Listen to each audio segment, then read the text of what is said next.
Hello, Fibers 1. I'm going to show you in this video how to warp your frame loom. So your warp is the thread on the loom that is held under tension. And so this is going to be my warp, this gray thread. I'm using kind of a thicker thread here because I want to see it in my weaving. If you have a thinner thread, you'll probably end up covering up your warp, which is totally fine. It just gives you a different look. Okay, so I'm tying it on to the first nail. And I'm just using a square knot, so that's kind of how you tie your shoes.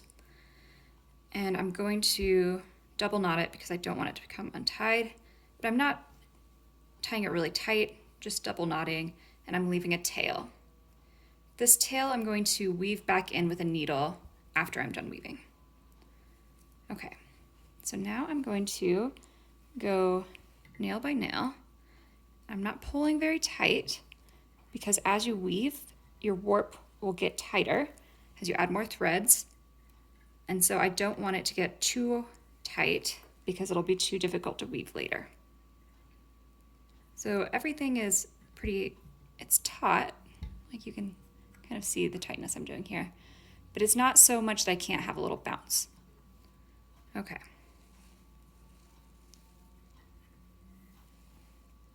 You can't see, but out of frame, my cat is watching all of this. She's very excited to have my yarn out where she can see it.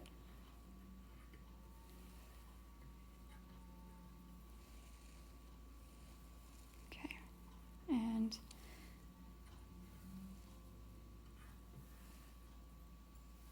just wrapping around the nails.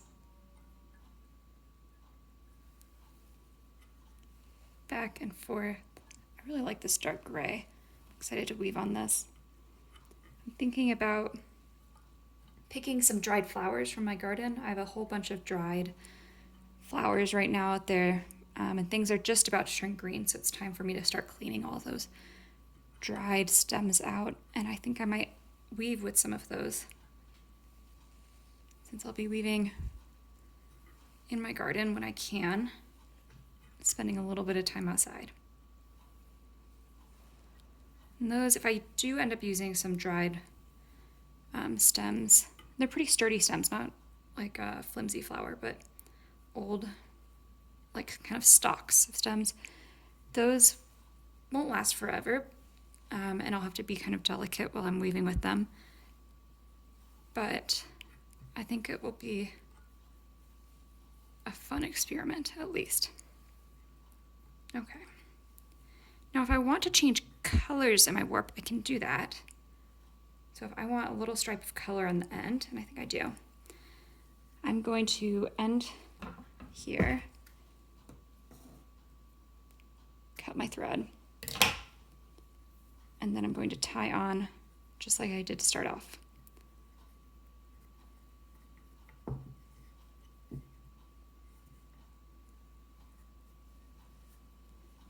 And I'm going to, again, double knot it, but I'm not pulling super duper tight because I'm going to have to untie it later.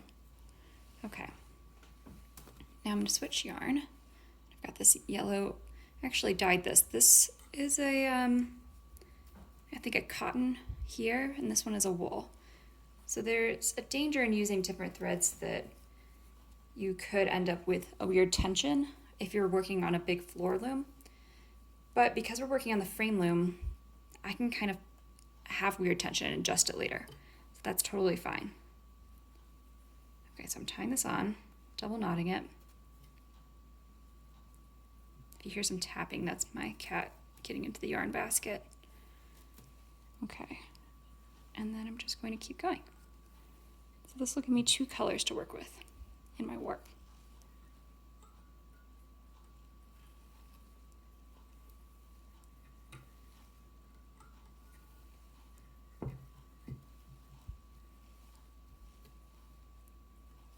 And I dyed this wool. I actually dyed this when I was in undergrad taking fibers, this yellow ochre wool. And I've kind of held on to it and used it in a few different projects, but I dyed a whole lot of it, and now I get to use it here. Okay, now I'm at the end, and I'm going to cut, leaving a bit of a tail, and tie on another square knot. And I'm double knotting it. And now I am ready to weave.